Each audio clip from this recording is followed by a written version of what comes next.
Assalamualaikum warahmatullahi wabarakatuh. Perkenalkan kami dari TI 19B. Di sini kami bakal menjelaskan mengenai pembuatan blok mesin dengan pengecoran dengan media cetakan pasir.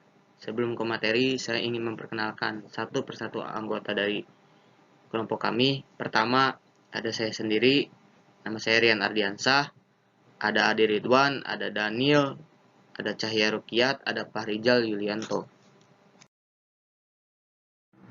Baik, selanjutnya akan dilanjutkan oleh saya. Pengecoran dengan cetakan pasir merupakan proses pengecoran yang paling banyak digunakan. Hampir semua logam paduan alloy bisa dituangkan pada cetakan pasir.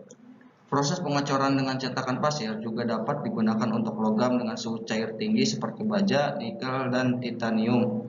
Proses pengecoran ini fleksibel, mampu mengerjakan produk ukuran kecil hingga sangat besar dan dalam jumlah produksi hingga jutaan.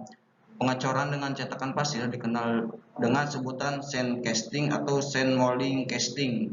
Sehingga singkat proses ini yaitu menuangkan logam cair ke dalam cetakan pasir, membiarkan logam tersebut dingin dan keras, kemudian memecahkan cetakan untuk mengambil hasil cor. Hasil cor harus dibersihkan dan diperiksa. Kadang perlakuan panas diperlukan untuk meningkatkan sifat metalurgi. Oke, di sini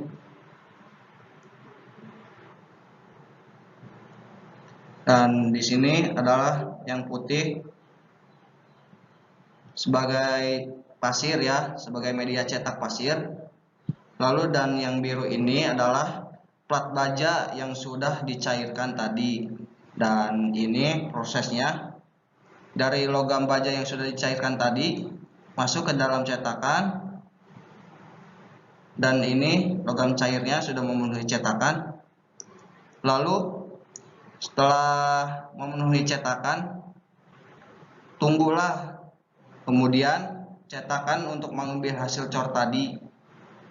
Dan hasil cor harus dibersihkan dan diperiksa. Begitu.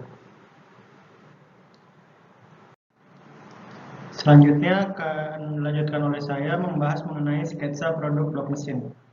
Di sini ada dua contoh gambar. Yang pertama di sebelah kiri mengenai luarnya, terus ini bagian detail ya. Saya akan menjelaskan mengenai bagian-bagiannya. Mulai dari yang satu ini adalah silinder bor yang bulat ini. Terus yang di lingkaran kecil ini, yang banyak ini merupakan water jacket. Terus di bagian seperti tutup pipa di bagian bawah merupakan crankshaft position. Dan untuk penahan bagian bawah sini merupakan rem. Mengenai detail dalam dari blok mesin ini masih sama, masih terdiri dari water jacket, ada cylinder bor. Lalu ada tambahan seperti derukan water pump di bagian samping kirinya.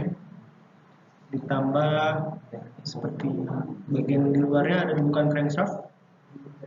Untuk di bagian sebelah sini tadi yang crankshaft positionnya. Kemudian ada derukan filter olinya. Kemudian di bagian sebelahnya yang mengarah keluar ada derukan oil pump. Selanjutnya saya akan menjelaskan mengenai apa itu blok silinder. Blok silinder atau biasa disebut dengan blok mesin adalah komponen terkuat pada mesin yang memuat ratusan bagian mesin yang ditemukan pada mesin modern. Karena yang ukurannya yang relatif besar. Blok mesin merupakan 20-25% dari total berat sebuah mesin, sehingga ada banyak ketertarikan dalam mengurangi berat blok. Sebelumnya, blok mesin terbuat dari bahan coran besi campuran yang dikarenakan daya tahan dan biayanya yang lebih murah. Akan tetapi, seiring kompleksnya desain mesin dan bobot mesin dari kendaraan menjadi bertambah. Jadi konsekuensinya, para pengusaha manufaktur ingin menggunakan campuran yang lebih ringan, namun sekuat besi campuran.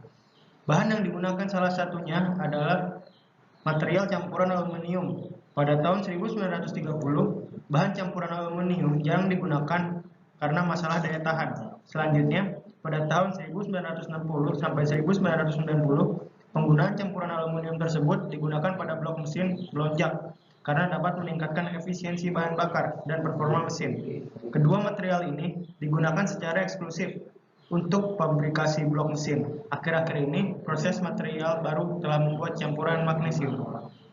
Selanjutnya akan dibahas oleh saya mengenai ilustrasi proses pembuatan produk.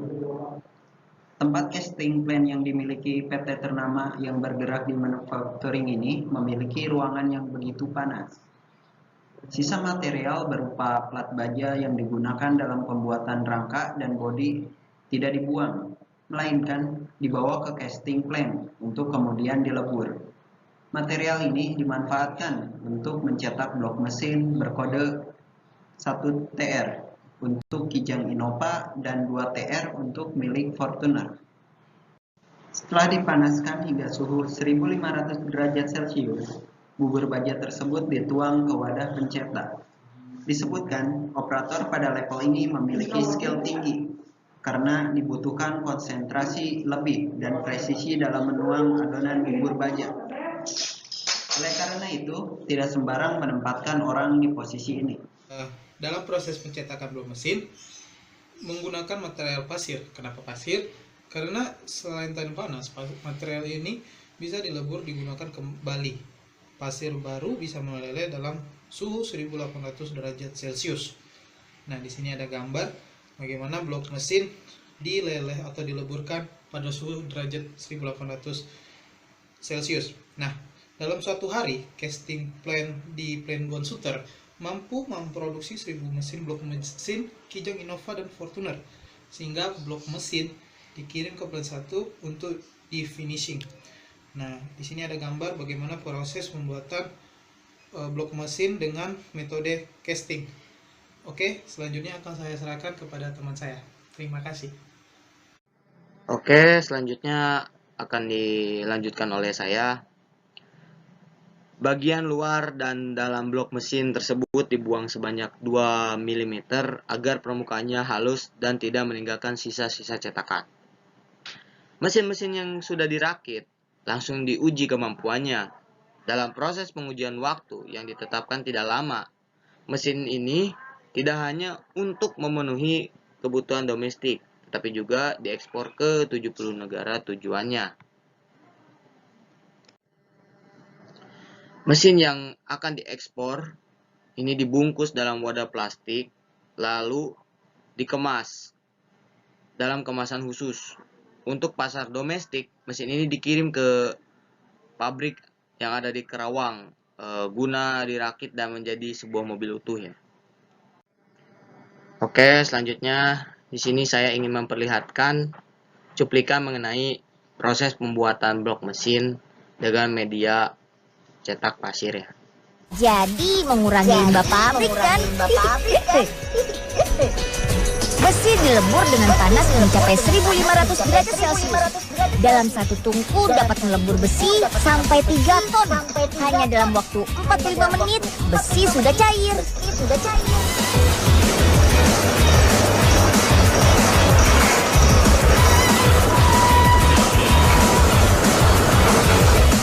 Pabrik ini mentargetkan produksi sebanyak 800 sampai 900 unit blok silinder setiap harinya.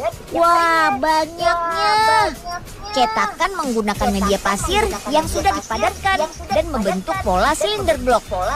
Dalam waktu kurang dari 1 jam, blok silinder sudah terbentuk. Tada! Seperti ini nih. Di sini suhu sudah turun menjadi 400 sampai 500 derajat Celcius. Tetap saja ya, masih panas. Nah, jadi itulah cuplikan mengenai pembuatan blok mesin dengan media cetakan pasir. Oke, mungkin cukup sekian penjelasan dari kelompok kami mengenai pembuatan blok mesin dengan pengecoran media cetakan tanah. Yang kurang lebihnya mohon maaf. Billahi taufik walhidayah. Wassalamualaikum warahmatullahi wabarakatuh.